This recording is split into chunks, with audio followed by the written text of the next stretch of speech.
Hey, hello everybody. Welcome to the sound test room. Today, I'm going to show you how I compose a song, music in Cubasis from scratch. So, this could be a mind-bogglingly boring video, although many of you may think most of my videos are mind-bogglingly boring.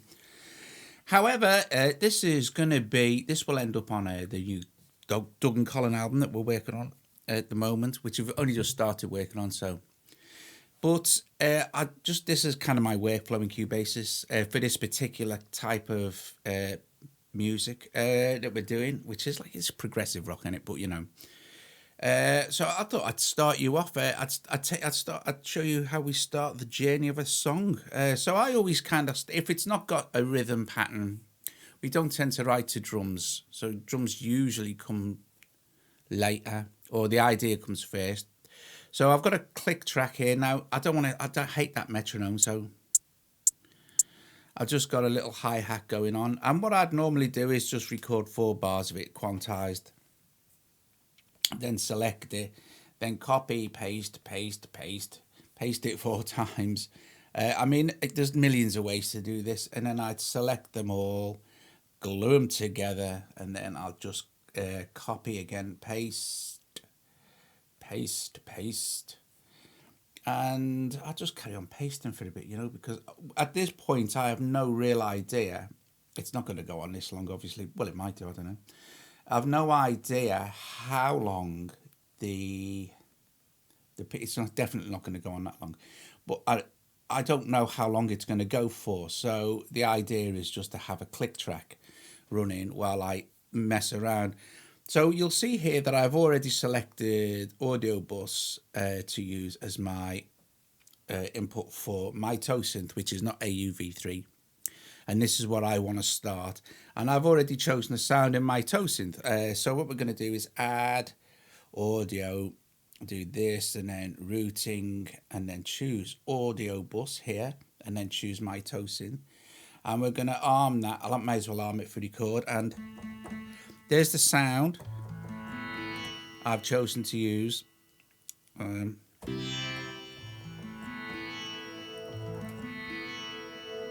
you'll notice it's a pretty quiet sound. But I'll tell you what I'll do. I'm going to use the new FabFilter. We can get rid of that for a sec. I'm going to use the new FabFilter Pro-C to push the volume of my synth up a little bit, so it's at a better level for everyone listening to, and it's also a good opportunity to show you that new audio units, that new app. So like I told you, this video would be boring, didn't I? I think my personal opinion of watching people make music, the actual job of making music is boring. It's just dull. But I guess it's useful to some people. I'm going to leave it on a default, and I'm going to...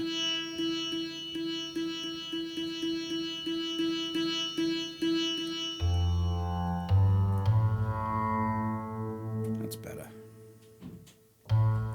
1, 2. Right, so here's my idea, my initial idea. I'm going to play the click, and I'm just going to jam along with it for a sec, just to get a feel for it. I have a few ideas, so here we go.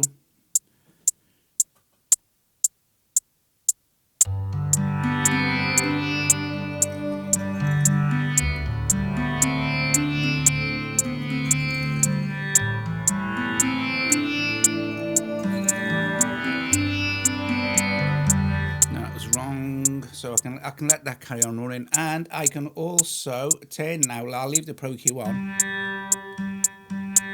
Turn that down a little bit in the mix.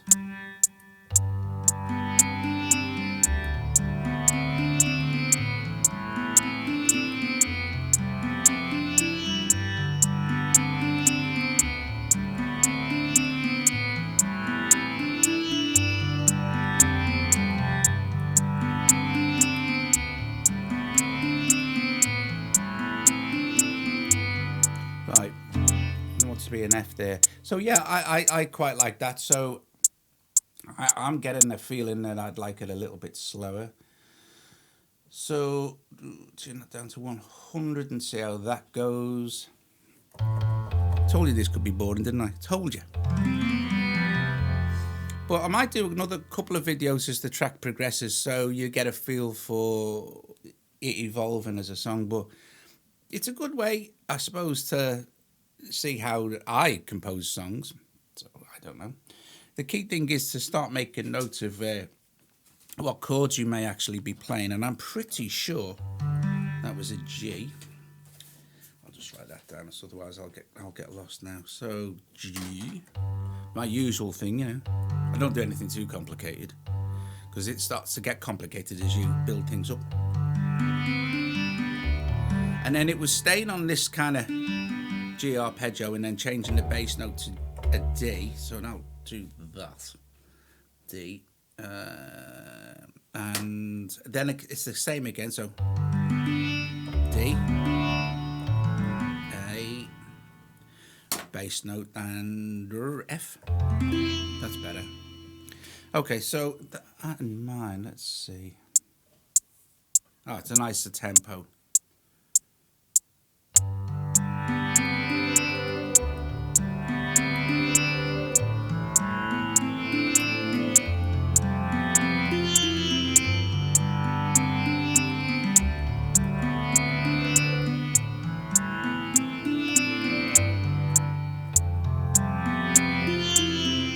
I like the little resolution at the end.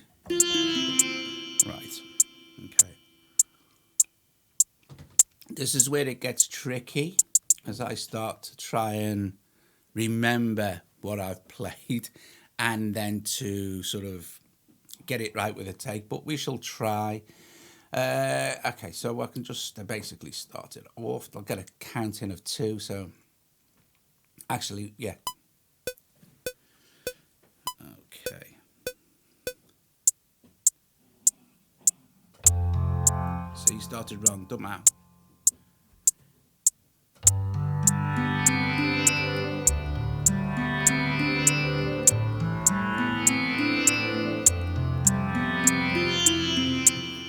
Okay. Cool beans. So let's see what we can do with that. Let's just normalize it. And we can definitely 100% lower the volume. Let's just hear it.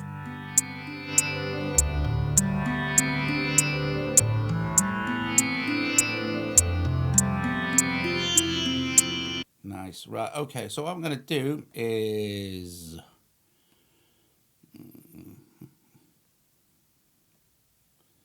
take that right up to there. Now I'm pretty sure that if, let me just see if I can maybe, I don't know, let's just go one bar before that and then I'll split that there and get rid of that. And do I really need that at the end?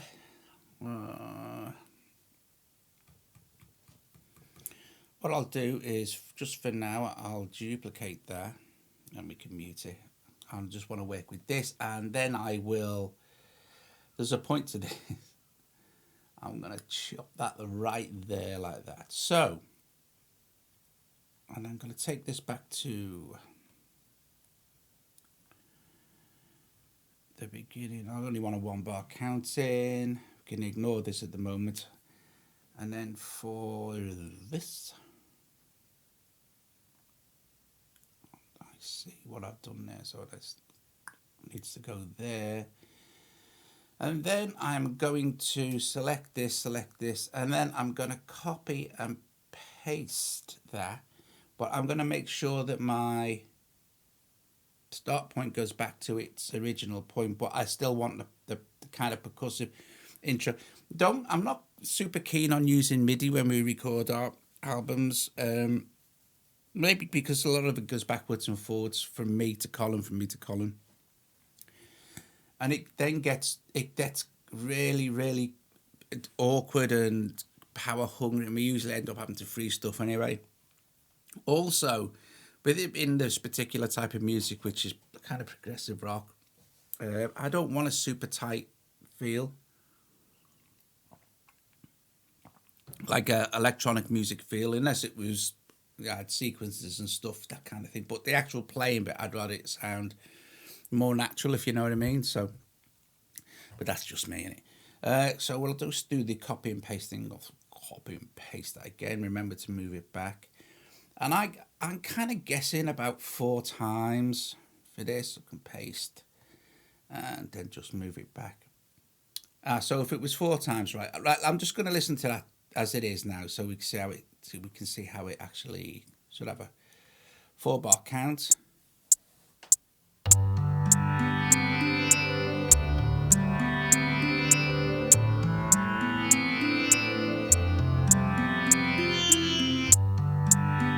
Now you see,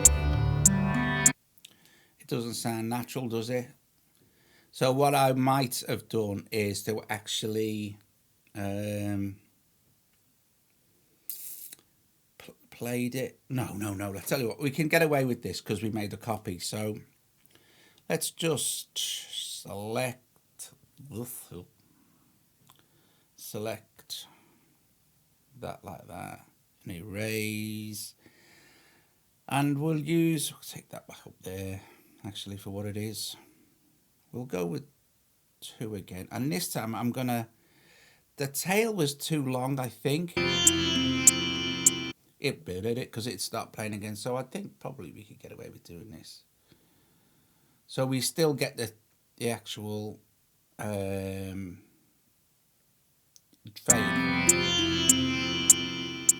Let's just see now if I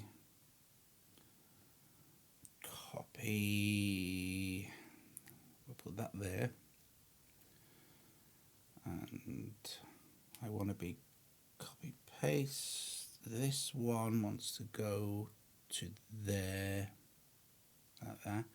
And we can just listen to this to see how it sounds. Otherwise, the only other option is for me to then go back and record as a thing, one piece, and getting it right all the way through is boring.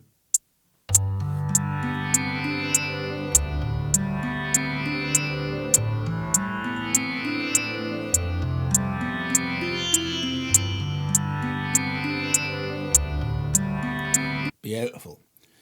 So no need for me to edit, really, just for the fade. The reason being is that I let it ring for too long at the end of the first the beat that bit. You don't want that.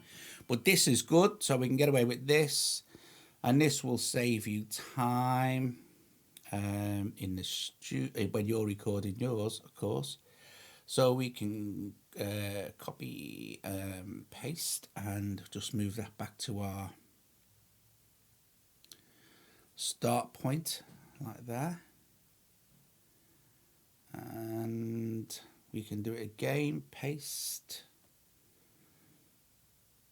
move it back to our start point for our bars. Now, let's just see if I've got that right.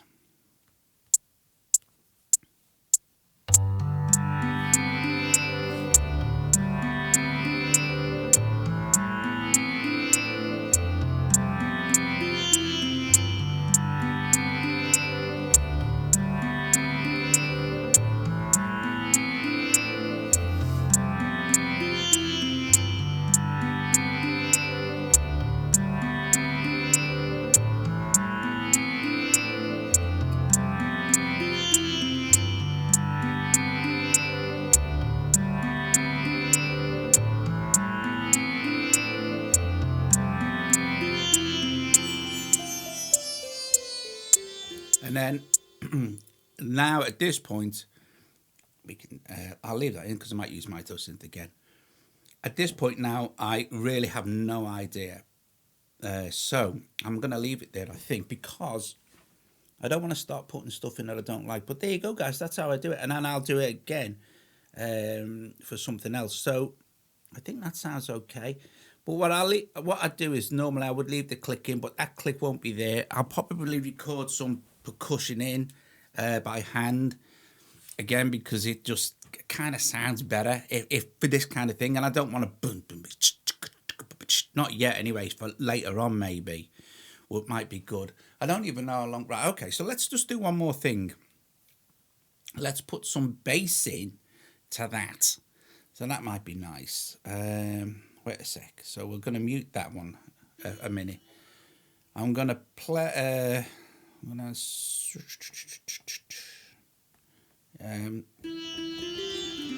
I could just go and find another sound. I'm really into spiders. That needs to be...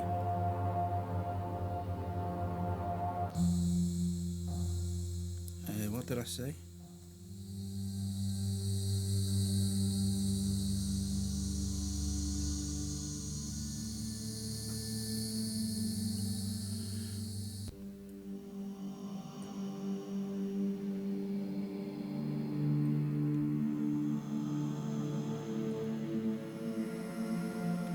Yeah, you see, that might sound really nice. So what I shall do is go back to here, move that out of the way, and I'll have to put the click back on just while I'm having a mess, but we'll see. Let's see. So what I'll do is, I'm guessing I've got the Pro-C on this as well.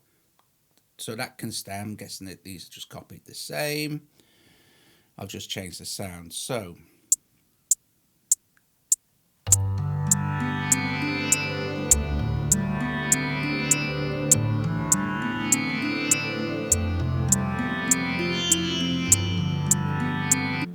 right, I need to lower the volume of that so I can hear if it's working.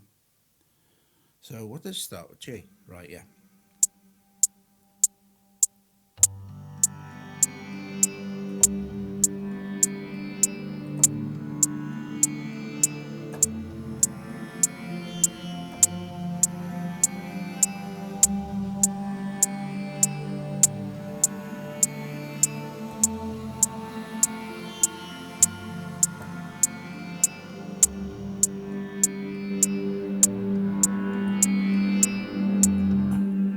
Not really happy with that sound, so let's try this.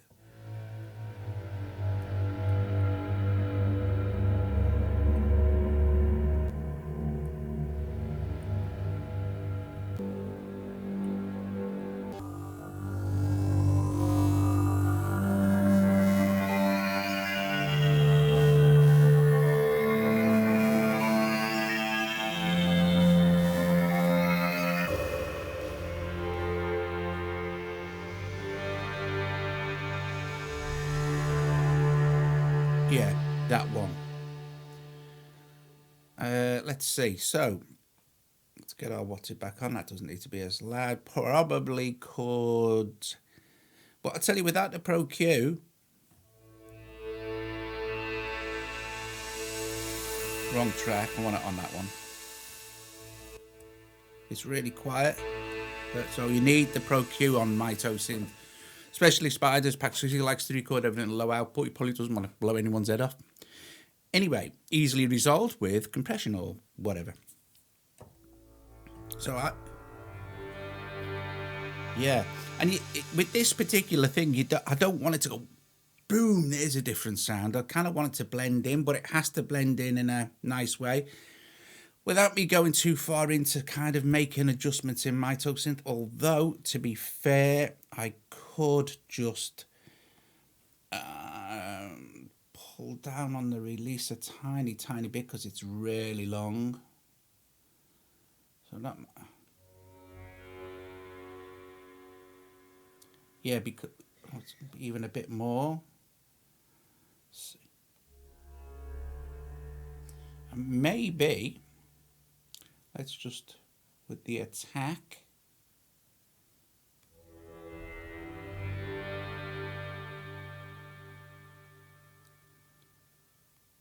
Hang on a minute, I'll just get me crayon.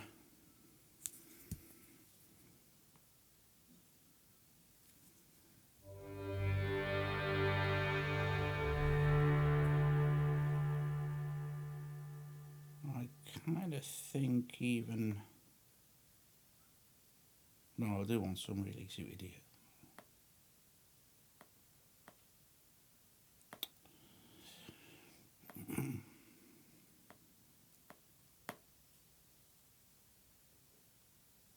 Let's try that. Yeah, that'll do it. And what was the other bits and pieces here? The reverb was huge, and I can make adjustments to that anyway. So maybe apply some other type of reverb. Maybe apply Pro R. Now, this is. I'm going to show you something else before I go as well. See, boring, but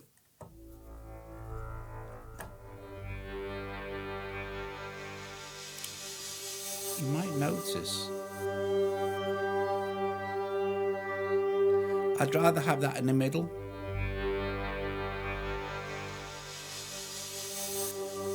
And without making too many adjustments to my toe synths again, because you kind of lose the sound, and it sounds nice. So let's just see.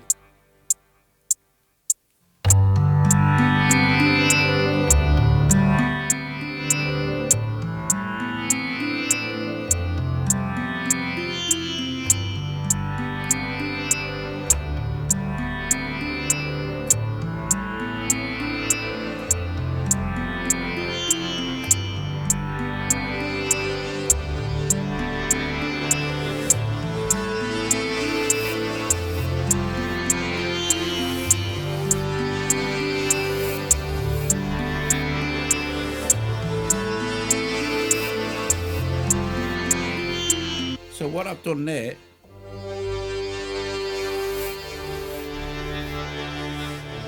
just play the octaves.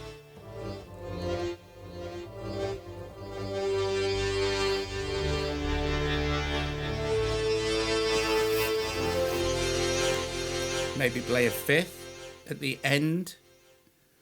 And right, I'm not really bothered about the mix, obviously, because we can fix the mix with the mix when I'm fixing the mix, the volume, the levels. So I guess that sounds okay to record that bit. And I think I'll do it like that. I've just done it as well. Maybe the first part I'll record with just that, and then the second two bits here I'll do the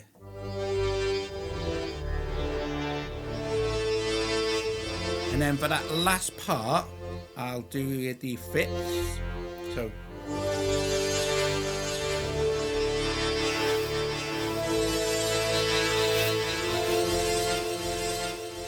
yeah, I'll invert the last fifth, right, to the second inversion of that fifth. Right, okay, because you'll only have two inversions of a fifth. Right. Okay, so let's see. I'll just give it a go.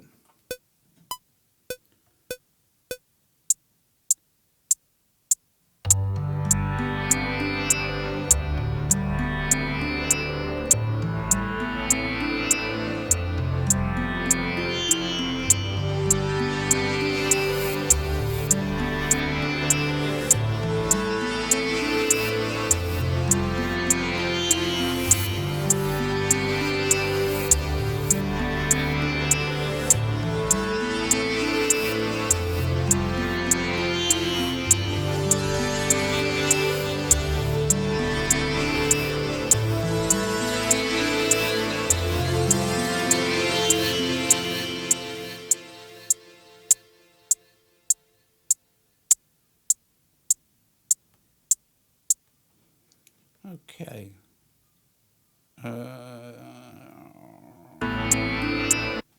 So let's just listen to that. Let's listen to it without the click, because the click won't be there.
Oh, cool.